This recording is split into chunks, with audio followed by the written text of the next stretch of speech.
पालकांना लक्ष द्या. तुमचं मूल जर मोबाईलमध्ये ऑनलाईन गेम खेळत असेल तर ही बातमी तुमच्यासाठी. बातमी आहे नाशिकमधून. नाशिकमध्ये 16 वर्षाच्या तरुणाने गळफास घेत आपले जीवन संपवलंय. जीवन संपवण्याचं कारण ऐकून तुम्हालाही धक्का बसेल. नेमकं नाशिकात काय घडलं? फोटोत दिसणारा हा आहे नाशिकच्या नगर परिसरातील जय भवानी रोड या ठिकाणी राहणारा सम्राट भालेराव. अवघ्या 16 वर्षाचा तरुण. एकुलता एक मुलगा, 2 बहिणींचा लाडका भाऊ. त्याने आपल्या राहत्या घरी गळफास घेत आत्महत्या केली. त्याच्या आत्महत्येचे कारण ऐकून कुटुंबाला मोठा धक्का बसला आहे.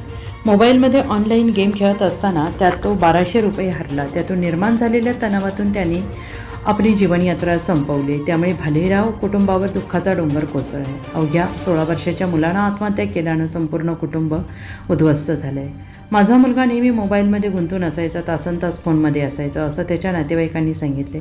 त्याने ऑनलाईन गेम खेळत असताना पैसे हरले आणि तो मानसिक तणावात गेला आणि त्यांनी